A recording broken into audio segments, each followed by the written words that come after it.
Parents no longer will have the right to know if their child is going through a gender transition at school. And I swear every time I blink, the Biden admin has found yet another way to destroy and fuck over American values. I'm Stephanie Keith. And I am Tara Manjekovic. And we are unapologetically outspoken. Hello, everybody. Happy Monday. So, Stephanie, I decided this weekend I was just going to kind of enjoy the days off, like have 2 days to myself, not pay attention to the news on Friday or Saturday. And I had the most awesome day on Saturday. I went to this volunteer event with a group of senior citizens, and they're all trying to learn English. So I was there to kind of facilitate English conversations. And we went on this beautiful walk through the woods. And this was like 65 plus group. And these people were outpacing me on the walk. It was impressive. And we did like almost 10 miles. It rained, it hailed, it got sunny, it rained again. But I had like the best time. And politics was the furthest thing from my mind. And then I get in the car to go home, right? And I make the mistake of listening to Megyn Kelly's podcast from Friday. And she's going on a complete rant about Biden overhauling Title IX. And again, I wasn't paying attention to the news, so I didn't know what was going on. And I was like, what the fuck? So, of course, after I listened to her podcast, I had to start looking up articles, and it totally made sense to me why she was losing her shit. Because the Biden admin, what they are doing is almost incomprehensible. And yet at the same time, like at this point, why am I remotely surprised by anything? Because we've been talking about this push for the trans movement and made up gender ideologies basically since we started this podcast. But I think what pisses me off the most is like, it's really radical and extreme, this decision. And it's being made without any input from Congress or the American people. So if you guys don't know what I'm talking about, on Friday, the Biden admin did like a full-on rewrite of Title IX in terms of defining sexual harassment and gender identity discrimination. And once you understand the severity of what this means, this is a total flip the script move.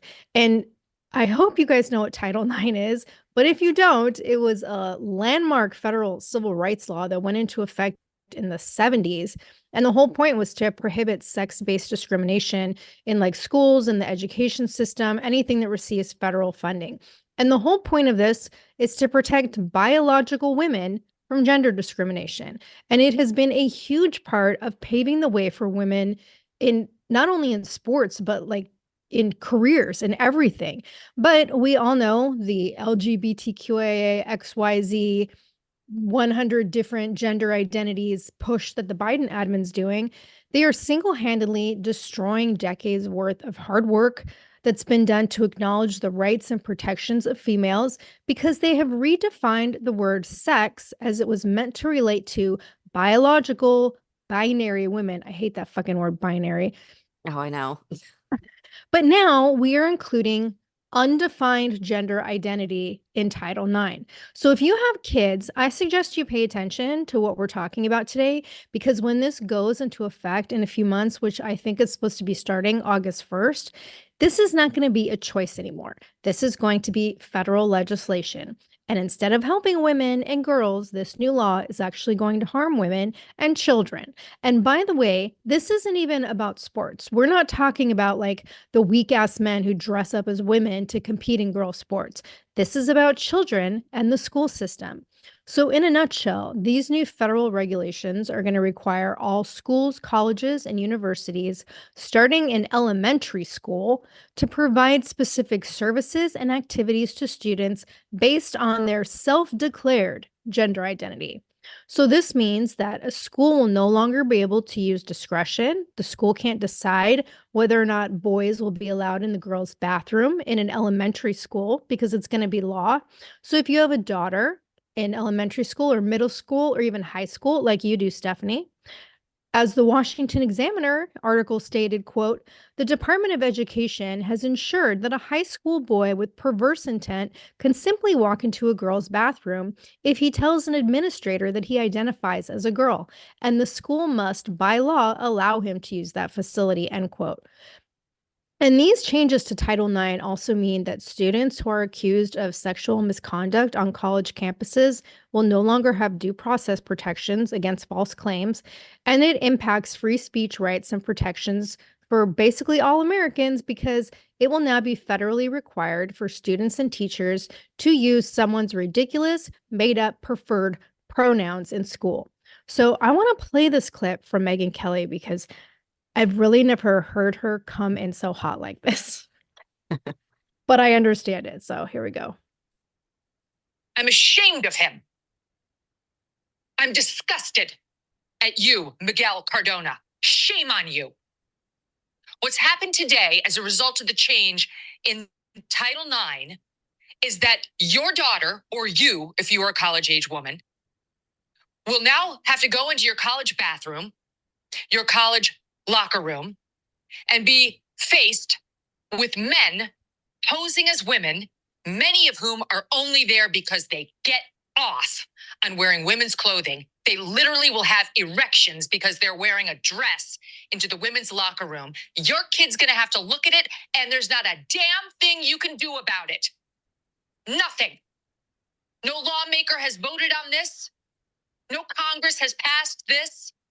Joe Biden did it with his education secretary. It's an agency regulation. And then your son, or you, if you are a young college-aged man, if you get accused, if he gets accused by a young woman falsely, which happens, with all due respect to my fellow women, we've all seen it happen time and time again. It does not mean all women are fake accusers, but enough of them are that we need very sturdy due process regulations to protect the accused. Now, he just lost his right to cross-examination. He cannot confront his accuser anymore because of Joe Biden and what he did today. He's fucked. Sorry, but that's the truth. These are kangaroo courts, and his representative will do shuttle diplomacy between the two rooms where he talks to the young man and then he talks to the accuser. And that's the substitute for cross-examination. And we know that the representatives who run these courts and are the judges of these kangaroo courts on college campuses, and courts is in air quotes, are victims' rights advocates. Your kid gets no protection. That's why Betsy DeVos, when she took over as education secretary after Barack Obama left office, with Arnie Duncan, tried to restore some semblance of normalcy. Was it because Betsy DeVos hates women? She loves rape? She wanted women to get raped over and over and for their assailants to walk free? Hell no. She wanted just a semblance of due process, and that's what she did under Trump. They've reversed it. They've undone most of her solutions to the overreach that Obama and Duncan imposed. And guess what else? It applies to K through 12. It's not just colleges. The way you talk about these issues, pronouns, he's waved his magic wand to say we all have to do it the way Joe Biden wants it done. And not even Joe Biden. Who are we kidding? Does anyone think this 89-year-old, whatever he is, he's 82, but seems a lot older. Do we think he's really calling the shots? Do you really think Joe Biden's woke? You really think he cares whether the trans person has access to your naked daughter as she gets ready for swimming? No, that's not what it is. It's his handlers who are the secret president, whoever the hell they are.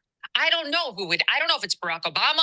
I don't know if it's Karine Jean-Pierre, if it's Kamala Harris, if it's some woke team behind him, but Okay, she goes on, and it's like an hour plus podcast. But I mean, I come feel on. just like her. Like I am pissed. I am Yes. not okay with this. No one should be okay with this. No one, not men or women. Any parent should be super pissed off right now.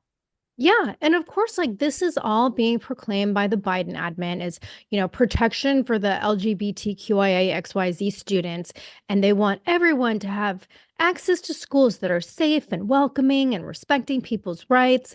But in reality, like this legislation is going to do nothing except put females and especially young girls in danger of sexual harassment, assault, rape. It's stripping women and girls of their legitimate protections and rights in the name of this like false made up gender equality by giving like this is to me it's like inexplicable and completely insane legal rights to deranged and perverted males pretending that they can be females in elementary schools. And Yep. like all I can say is thank God I don't have kids.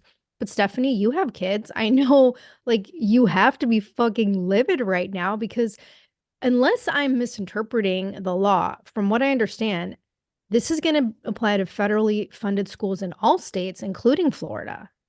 Oh, it absolutely will. I am shocked and appalled over this. Um, and I want to talk about what the former senior counsel at the U.S. Department of Education said. This is Sarah Parshall Perry. According to her, she says there's not going to be any sex separate bathrooms, locker rooms, or dorm rooms. So that like there won't be a girls' room that boys can come into. It's all just going to be unisex. We were both in school, right? You know how boys are at that age. They're totally like, this is such an excuse for them to go and like cause trouble or whatever. It's just a stupid move. And you know what?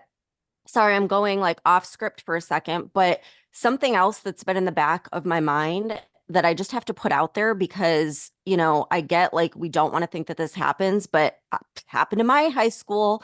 There's teachers out there too, 99% of whom are great and wonderful, and I love teachers, but there's also some perverted teachers out there Oh, yeah. that are they going to be able to just walk in like the locker room if they want to or the bathroom? Because I mean, I know I see some pretty inappropriate things happening at my daughter's school that I've called out multiple times. So it's like, it's just stupid. It's putting young girls unnecessarily at risk. I mean, I just can't imagine that anyone that's not a pervert is going to be supporting this. So according to this former senior counsel at the U.S. Department of Education, everything's going to be co-ed. And I want to point out, like, this has happened multiple times, but I'm just going to point out what happened at Loudoun County School District in Virginia, just because that was like the most popular case where they tried this. And almost immediately, a girl was sexually assaulted in the bathroom at school by a boy who wore a skirt and was then allowed to go in the girls' bathroom. And, they had that school district meeting where like the school district completely denied it. They tried covering it up by sending the boy to another school where he did the same thing to another girl. And they literally tried to like brush it all under the rug. So this is the Department of Education that we're dealing with. Like they don't give a shit about your girls.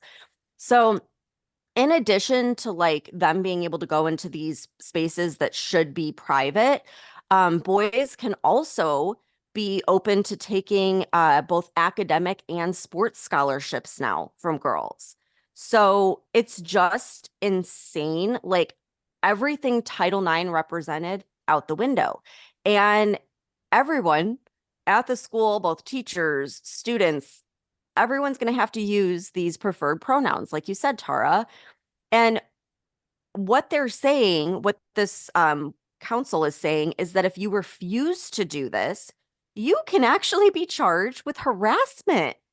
Can you imagine for not using a pronoun? And I mean, come on, I've got a kid in high school. They're going to take this to their advantage to mess with the teachers. It's just going to be a shit show. And if that's not bad enough, I want every parent to pay really close attention to what I'm about to say because this pisses me off more than anything. Parents no longer will have the right to know if their child is going through a gender transition at school. So this has been debated back and forth. Schools have tried hiding it from parents. There's some schools that have even tried getting hormone blockers and things approved without parental consent. Well, now it's federal law that parents don't have the right to know. It's sick. It's just another way for big government to take away parental rights and indoctrinate children. And it's like, look at Biden, a fucking perverted man just erased everything that Title IX stood for. And this is supposed to go through Congress. Like, that is how our government is set up, checks and balances, right? We're supposed to be able to vote on these things. But no, Biden completely ignored the Constitution by bypassing Congress. And like Megyn Kelly said, obviously it's not Biden. He's just a puppet.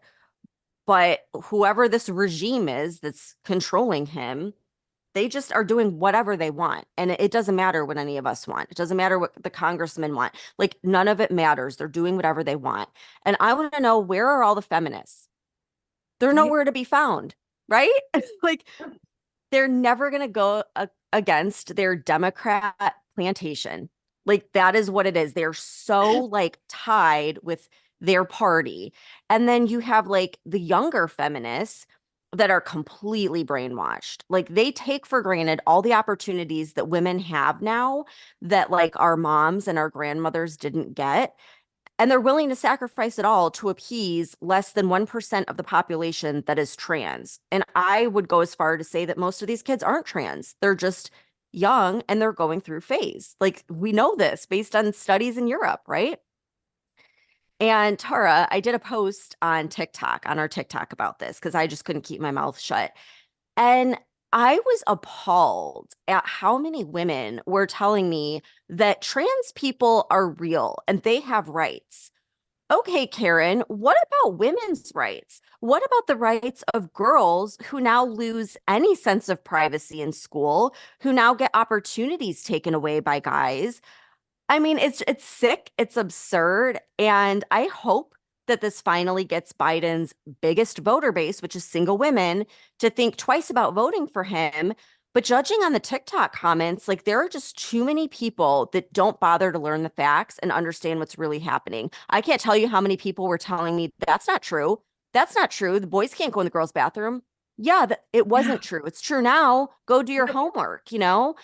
And, you know, all they hear is like, oh, it's so great for the LGBTQIA community. And so they jump on board because they're sheep and they want people to look at them favorably. And so they virtue signal and they're incapable of critical thinking.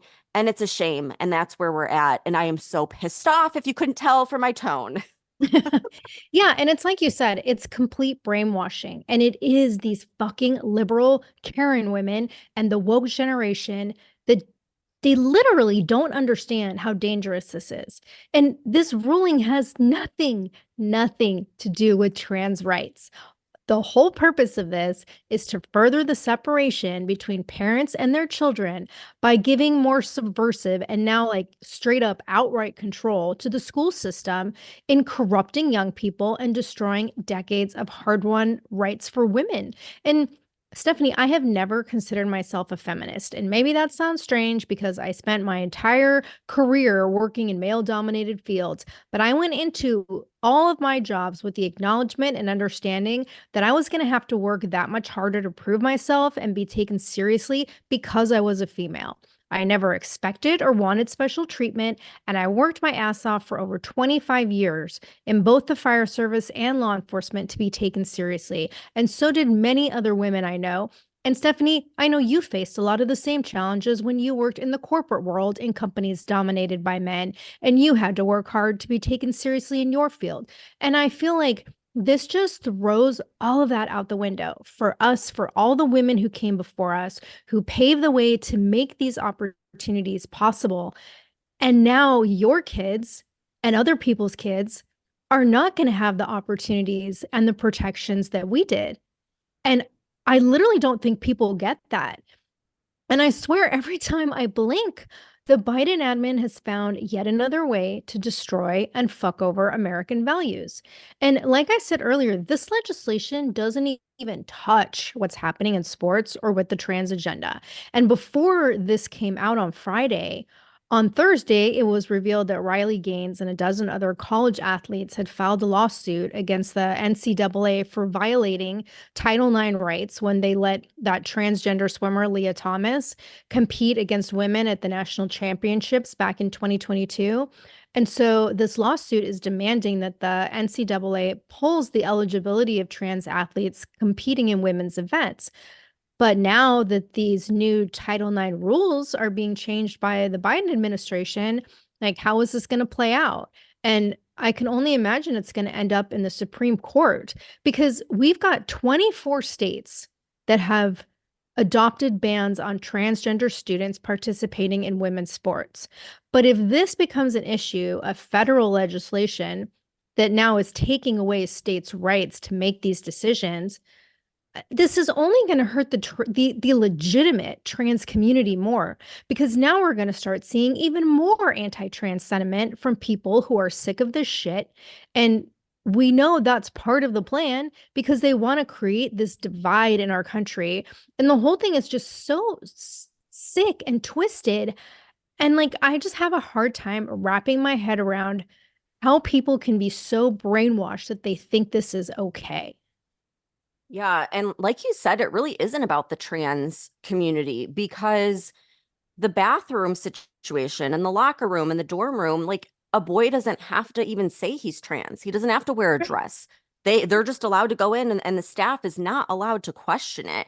And so, like, thinking about what Megyn Kelly was saying, it's like, so you're putting young boys in that situation, but then if they do something wrong, they don't have due process. Right. So, like, is this really to try to, like, screw over trans people? Because that argument could be made as well. Like, put them in there and then they get in trouble and they're screwed. Like, I don't know.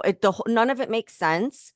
And no parent should be okay with it. No, like, decent human being that's not a pervert should be okay with this. Bottom Exactly. line. Yep. So, yeah, there's that. And then there's another, like, super disturbing story. And, like, this has really messed with me, Tara. Like, I just can't get it out of my head.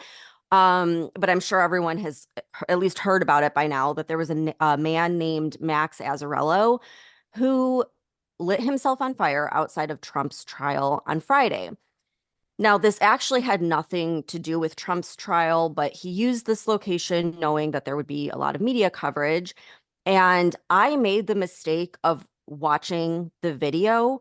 I didn't think that it would be posted and out there, but it was, and I saw it. And I advise you to don't even look for it, because, like, you're never going to be able to get the images out of your head. I mean, it was absolutely horrific, what this guy did to himself. But before he doused himself in accelerant, he dropped pamphlets all over that were a copy of his manifesto. And I'm going to read it. And the reason why is because the media, they love to twist things and, of course, like, try to associate Trump with this and everything else. And I think it's just important to kind of know, like, what really happened. And so this is what he had posted. You can go, his social media is still up, so you can go and kind of, like, research yourself. But I'm going to read it. So it's going to be a little lengthy, but it's interesting nonetheless. It says, "My name is Max Azzarello, and I'm the investigative researcher who set himself on fire outside of the Trump trial in Manhattan. This extreme act of protest is to draw attention to an urgent and important discovery. We are victims of a totalitarian con. Our own government, along with many of their allies, is about to hit us with an apocalyptic fascist world coup. These claims sound like fantastical, and you will realize that we are all in a desperate state of emergency that requires your action. To my friends and family, witnesses, and first responders, I deeply apologize for inflicting this pain upon you, but I assure you it is a drop in the bucket compared to what our government intends to inflict. Because these words are true, this is an act of revolution. Last March, a billionaire named Peter Thiel started a bank run on Silicon Valley Bank. I knew enough about Thiel that I found this incredibly suspicious. My hunch was that this was intentional, though, oh shoot, part of it cut off. I think it says something else. And then nobody in the media was addressing the clear crypto connections. I think I missed a page there. Sorry, guys.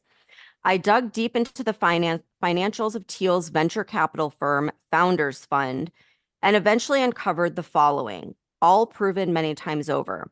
Number one, cryptocurrency is our first planetary multi-trillion-dollar Ponzi scheme. It was expressly created for this purpose by a laundry list of rich and powerful people out of Stanford, Silicon Valley, and Harvard, Facebook. The March 2023 bank failures were all intentional. The banks were used to move out stolen Ponzi money. This signals that they're no longer dumping money out from the crypto exchanges. This includes Google, Tesla, Apple, PayPal, Facebook, Disney, Walmart, Target, InBev, Zoom, and countless others. It is a Ponzi scheme so large that it created global inflation, which is why the price of Bitcoin has been a remarkable leading indicator for inflation rates. Victims who bought crypto don't realize their money has already been stolen, so the money gets double counted by victims and the criminals who stole it. As it turns out, our elites are awash in Ponzi schemes. Stanford's StartX.com investment fund and Jeffrey Epstein's program for evolutionary dynamics is the largest stock market anomaly in history. The stock chart signature of a Ponzi scheme is a massive increase while they stack up cash, and then a massive fall as they funnel out the stolen cash. This chart shape appeared in all the companies listed above. In order to explain the massive anomaly, our criminal government unleashed COVID on the world and told us these were the stay-at-home stocks. Ponzi schemes are vicious beasts, and cryptocurrency is history's largest Ponzi scheme by orders of magnitude. It could best be described as an economic doomsday. To better understand our form of government, I will point you to one of the most astonishing pieces of standalone evidence I found. Arkansas Governor Bill Clinton's 1988 DNC speech, where he nominated Mike Dukakis for president against George H.W. Bush. The speech is a vile, mean-spirited roast of Dukakis that makes no sense whatsoever. For Clinton to ruthlessly attack a member of his own party should have been political suicide, and he repeatedly mocks Dukakis's noble and earnest qualities. Notably, actor Rob Lowe, who was supporting Dukakis, was a victim of teen sex blackmail operations at the DNC that year. What does this revelation tell us? That our government is conning us completely, that Bill Clinton was secretly on former CIA Director George H.W. Bush's side, and that the Democrat versus Republican division has been entirely manufactured ever since. Clinton is with Bush, Gore is with Bush, Trump is with Hillary, and so on. When they present themselves in public, they are acting as characters that are against one another and practicing kayfabe, as wrestlers do. I don't know what that is. As it turns out, we have a secret kleptocracy. Both parties are run by financial criminals whose only goals are fascism or failed state. One of the key findings of this research is that Harvard University is one of the largest organized crime fronts in history, which is how they churn out billionaires. It's a major hub of this sprawling criminal network. As it turns out, dozens of writers of The Simpsons went to Harvard. So I asked this question: if The Simpsons, who served the interest of organized crime, how would it be so? Well, it offers a dysfunctional family suffering from moral decay, a community incapable of solving its problems, a worker drone who slaves away for an evil billionaire, Ponzi scheme. When we know the show is closely linked to an organization that invests billions of dollars in Ponzi factories, this becomes quite damning.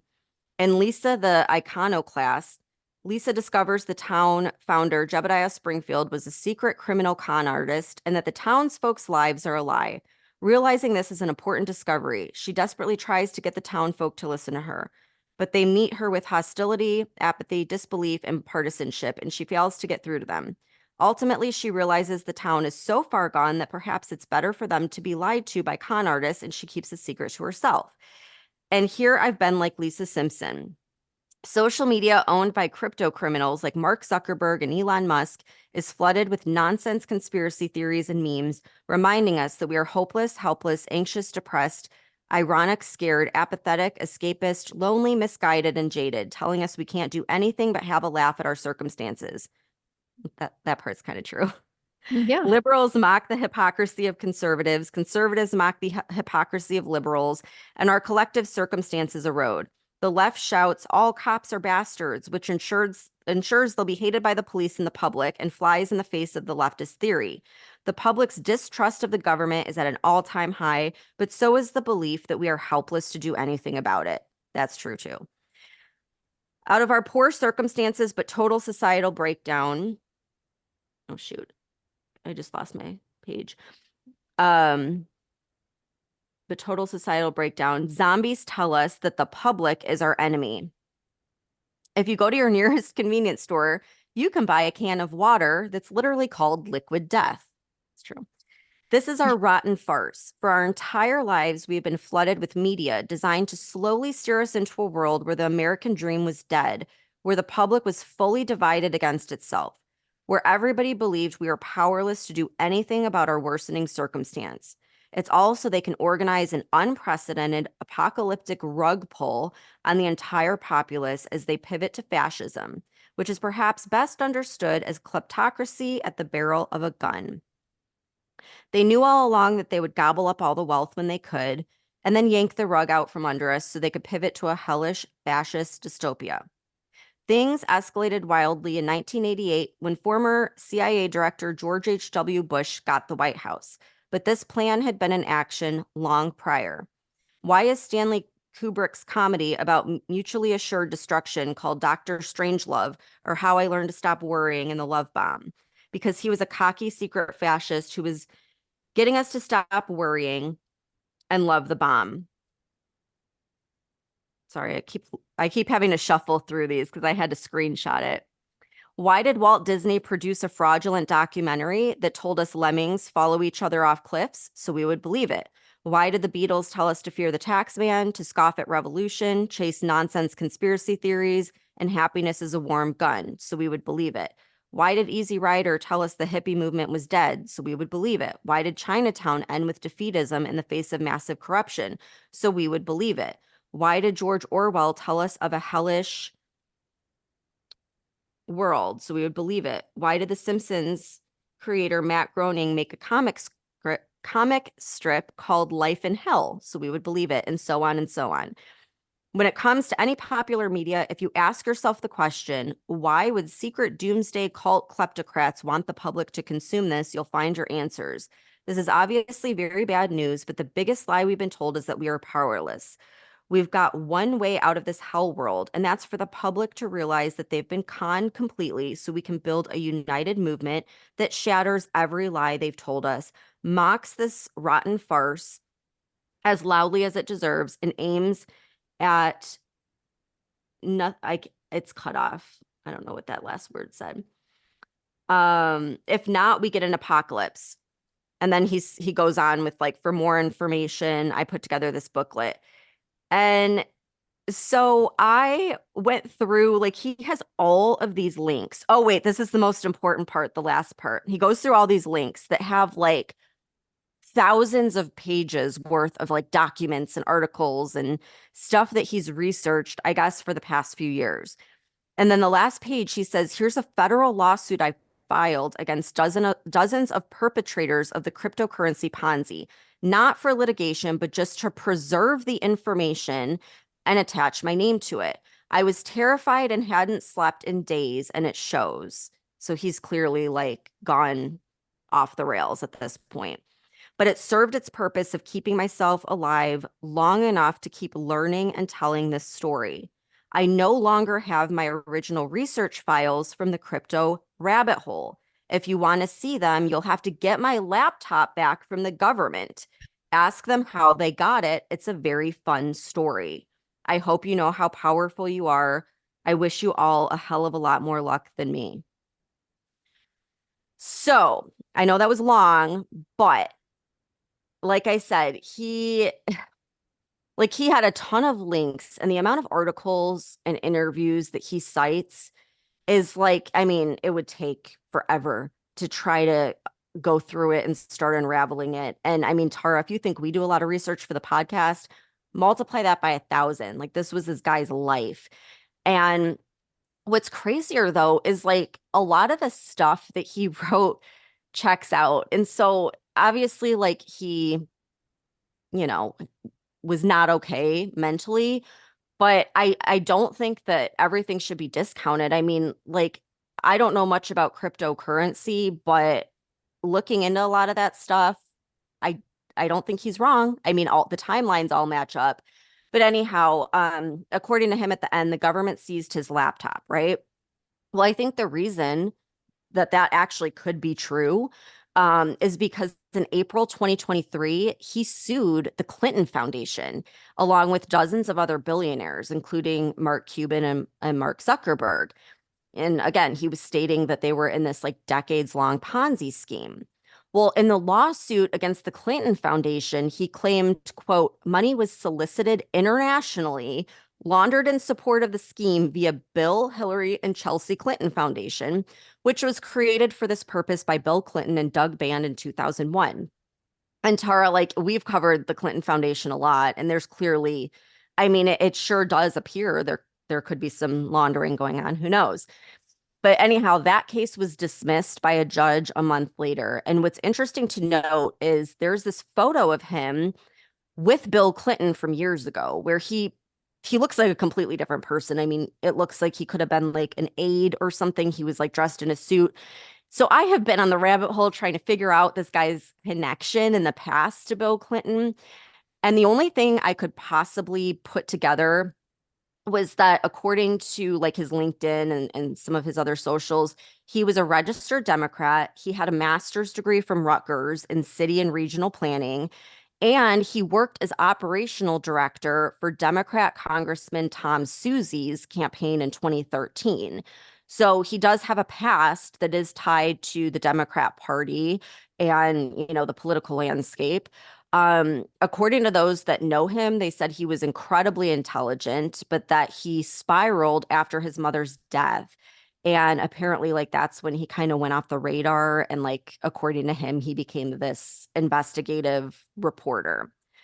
So, very dark story. And it's like messing with me, Tara. It's so horrific that someone would do something like that to themselves. And I just can't stop thinking about it. Okay, let me start off by saying this. Did he actually spiral because of his mother's death, or did something else happen? You can question he was becoming mentally ill because it's not uncommon for issues like schizophrenia or bipolar disorder to start developing in your 20s and 30s. Or did he just go so far down the rabbit hole of discovering the truth that it became too much for him to handle? Because I decided while you were reading the manifesto, I was just going to like sit back and just fully listen. And it doesn't sound crazy to me. Does that make me crazy? Because the things that he was saying didn't sound crazy, but he sounded very articulate. He wasn't going off on these like balls to the wall theories that you can discount. Like he sounded educated. Like, am I wrong? Tara, like same thing. Reading it out loud and reading it the other day, I thought the same thing. And my husband told me like I was crazy. So I'm like, okay, well, maybe I am. Like maybe I'm just going down the conspiracy rabbit hole. But what like the media is doing, for example, is they're bringing up like, oh, he's talking about The Simpsons. So like clearly he's crazy. Well, you know what? Everyone talks about The Simpsons and how there's connections to the CIA and the government. So like it's not that crazy when you understand like the background of that. And he's basically saying the tie is that all these Simpsons people went to Harvard and are Right. intertwined with politics. But yeah, like I thought the same thing. I'm like, does that mean that I have fucking lost it? Right. Because, okay, we go down the rabbit hole, right? We've gone Oh, through yeah. the cabal, the world of the elites. Like when you realize how deep all this stuff goes, not only is it disturbing and scary, but it can be really overwhelming and it can be a mind fuck that is totally depressing and makes you feel defeated. And you and I have talked offline about this kind of stuff before when we're doing research and we're just in like a holy fuck, this is, I don't even know if we can talk about this, right? Mhm. And I feel like if we didn't approach this podcast and our research with a healthy dose of humor, and if we didn't, laugh about some of the stuff on the podcast, and if I didn't have a strong foundation with like my gratitude practice and focusing on, priming my subconscious with positive self-development and the positive shit that I do every day to keep myself sane. I don't know that I'd be dealing with everything that we've uncovered in a healthy way. Because as much as we're outspoken about, supposed conspiracy theories and corruption and the uniparty and the global plan for this one world government, like you can see it. And you talked about this on a podcast, I think last week or the week before. I didn't pay any attention to this. And still, until you start putting the puzzle pieces together over a long timeline of realizing the patterns. And like I just mentioned, we talk about a lot of shit offline that we hesitate to discuss on the podcast because if we do, we're going to get banned. I mean, we mention weather modification and our account gets flagged and our episodes disappear, even though we know that that's a legitimate, real thing that's happening. Like, imagine if we talked about all of the super dark shit and like the fall of the cabal shit. And even with as much research and digging as you and I do, I don't think we've come close to fully understanding what's really going on. But I do know that with what we have uncovered, my worldview is a complete 180 now from what it was 2 years ago. And so getting back to Max, like in every article I read, his friends described him using words like kind, creative, gentle, well-informed, adventurous, very personable. And he was clearly educated and smart, very well written in that manifesto. But people also said he was concerned about the world and social justice. And, then he started believing in these, quote, conspiracy theories and extreme government corruption. And like I said, I can relate to that because I feel the same. Now, not to the point where I would ever light myself on fire, but did he do that because he just became so overwhelmed that he lost his mind? Was he truly mentally ill? Like, what the fuck happened? Because as you talked about, he has some kind of history with the Clintons. He has a political background. What's the real story? Like, despite his manifesto, I don't think we will ever know. But the whole incident is just so incredibly sad that someone would go to that horrific of a move to have their message heard. Right. And I think you have to be mentally ill in order to do something like that. I Yeah. mean, you just have to be. But what I got after reading it, because this is where I like gasped, and my husband was like, "Oh my God, like you were just getting a little too into this." But at the end, where he was like, "I hope that I could preserve this information long enough while I'm still alive," and then he said the government took his laptop. I think that he felt like maybe the government was out to, get rid of him. And Mhm. so he figured like, well, I'm going to go out with and do something so absurd that it'll get the attention of the world, which I mean, it did. It's like we're reading Yeah. this now. And the manifesto isn't that crazy. Like he Right. actually talks about how there's crazy conspiracy theories that are idiotic that people shouldn't believe. He's pretty much sticking to crypto. And what perked my attention was when the regional banks failed. I mean, Tara, you and I covered this. It was the banks of the billionaires and the big organizations. And he's saying the reason they pulled out their funds was because they're doing a run on like the whole Bitcoin thing. Yeah. And again, it's like I hear about people I know that are in Bitcoin and they're like, oh my God, it's worth like so much. And I made so much money. And I'm like, but did you make money? No, because you can't cash out. Like it's just Right. sitting in this account. Is it even real? So I don't know. I think he could be onto something. I think it's a horrible tragedy. And let me tell you why I watched the video or how I even came across the video is like the super conspiracy theorists on TikTok are saying that this is a psyop. They're like, this is a Democrat psyop to make all of us conspiracy theorists look like lunatics, like crazy people.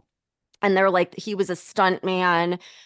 Well, I watched the video because I thought like maybe it would reveal something. I don't think he was a stunt man. I mean, there's no way that anyone, I don't care how good of a stunt man you are, no one could survive that. It was horrific. It was horrible. So I don't believe that. But that's just one of the theories out there. And I I ask myself this all the time is like, is ignorant bliss better than knowing? Because Tara, don't you agree that now that we know all this stuff, for me, like number one, mentally it's a lot to take on, but also it's really hard to communicate with like normal people Yes. don't know this stuff and like don't want to know it and are so like ignorant to what's really going on. Like it's Yeah, it is. And it's like I have some friends who, like you have your business, and your business is centered on manifestation and the whole positive aspect of things. And I have some friends that we do these, calls where we all get together and chat. And I've mentioned the podcast, but I never say what it's about because, and I called it. They asked me once. They said, "Oh, I'm not gonna be able to make this meeting because I'm recording back-to-back podcasts." "Oh, what's your podcast about?" And I said, "Oh, it's political." And they're Canadian anyway, so they're like, "We don't care." But as soon as I said it has to do with American politics and conspiracy theories, they're like, "Oh, we don't want to know anything about that." And I'm like, yeah, "Right, because a lot of people don't. They right. just choose Well, to they choose to stay ignorant." asleep. Yeah. But I mean, but it's true. Like ignorance is bliss. It's like some Mhm. of this stuff's so dark. I wish I didn't know it. I wish I never watched the video of this guy and read his manifesto in a way. But in a way, I'm like, I'm glad I did because it did connect an extra dot for me on like the bank collapse and the economy and the timeline of all of that, you know? But like, is ignorance going to be bliss if this whole one world government plan comes to fruition and people Mhm. fucking lose everything and Well, and life that's isn't anything crazy. like Like you think it is? that was his message because you and I talk about this all the time, how we feel powerless, we feel defeated. And his message was like, they want you to feel that way, but really, Yes. you do have the power. And then his Instagram story was still up and it just said, I love you, I love you, I love you, like over and over again. I mean, this guy wasn't a hateful guy. I think he was sick, unfortunately, like very unwell. And he was trying to give a positive message that like don't give up. We do have power and people need to like wake up to this. So, And he's 100% correct about that. And you and I Mhm. talk about that all the time. We do have the power, but a few people speaking out isn't the power. It's the fucking collective that has Yeah. the power. And when the collective chooses to put their head in the sand and remain ignorant, we lose that fucking power. Oh, that reminds me of what I was going to say. So, like, yeah, my law of attraction tribe, all positive and stuff. But what I found also is that the whole community of people who are like, into like expanding their consciousness and all that kind of stuff, they're all on the same page we are. Like they're all into the conspiracies and stuff. And every once in a while, just for fun, I'll do an Instagram story on that page and be like, if you're in a conspiracy theorist, like you're my people or whatever. And I get so many responses of people. And a lot of times it's people you wouldn't expect. It's more the people that are just kind of like zombies still. They're just Yeah. going to the 9 to 5 grind, not really paying attention, don't care. They're just doing what they're told. Like those are the people that aren't on board with it. But I feel like everyone that's like spiritually awake is awake to this kind of Paying stuff. So it's attention. Yeah. interesting. Yeah. So if that couldn't get dark enough, I've got another one for you.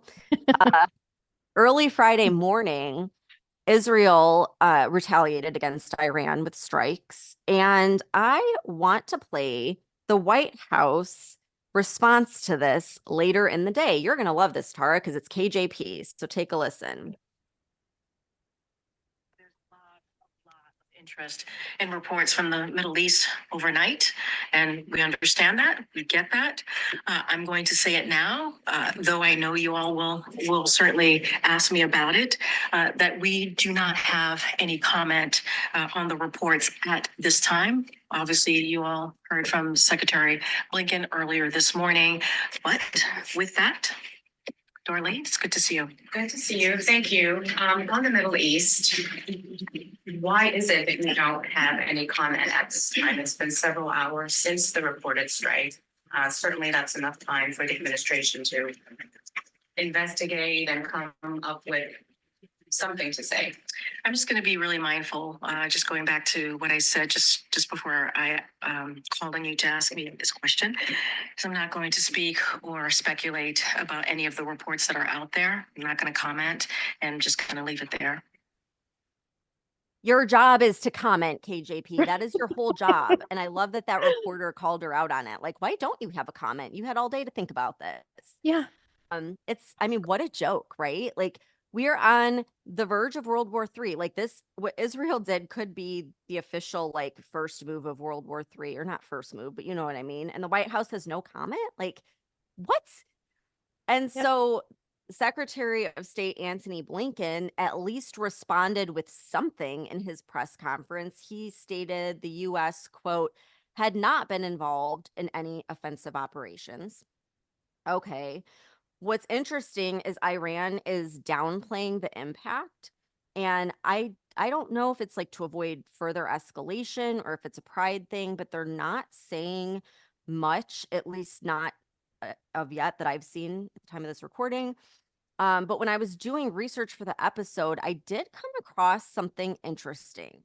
So, Tara, have you ever heard of the Samson option? No. Okay, I didn't either. I had no idea this existed. According to Wikipedia, it's Israel's deterrence strategy of massive retaliation with nuclear weapons as a last resort against a country whose military has invaded and or destroyed much of Israel. So simply put, it appears that if Israel is going to lose a war, they're just going to launch all their nukes at once and basically destroy everyone. What the, what the fuck? What the fuck? Why did I have to find that? Well, like in keeping with the theme of everything that we're talking about in this podcast, that's incredibly disturbing. And like, okay, this is a final backup plan, I guess. But if you consider Israel's history, like it's really not that surprising, right? Like, let's think about this. First of all, like you said, Iran is downplaying the significance of Israel's attack on Friday. And we talked about this, I think, on Friday's podcast, how they were going to respond immediately. And it was like, the rhetoric was like, with the force of 1,000 suns. And like, that was their warning, right? This immediate destructive attack. And they didn't yet. I don't know. Maybe by the time we release this episode tomorrow, they will, because that's how quickly it happened last time. But no matter how you look at it, what's happening here is actually pretty significant, because there's a history of Iran and Israel. They've been targeting each other in proxy wars for years. They've conducted attacks on foreign soil, but they have never engaged in direct conflict. So when Iran retaliated against Israel for the reportedly accidental strike that killed the Iranian generals a couple weeks ago, this was the first time that Iran directly attacked Israeli territory. And I think Israel is in a position where at this point, they're not going to back down for shit anymore, because Israel has made compromise after compromise for years, and they have gotten fucked every time.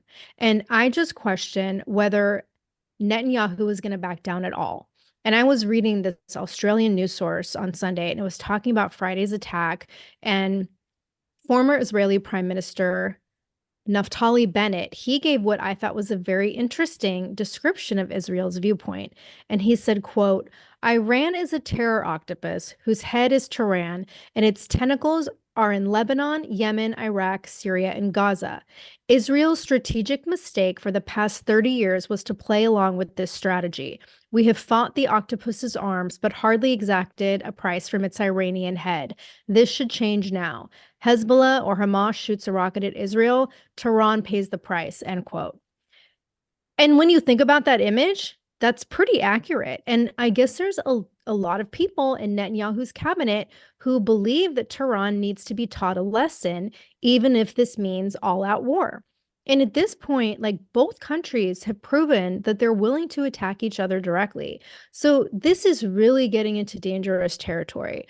And, you know, we have Biden and all these world leaders urging both countries to de-escalate and have a ceasefire and come to some kind of permanent solution for peace and stability.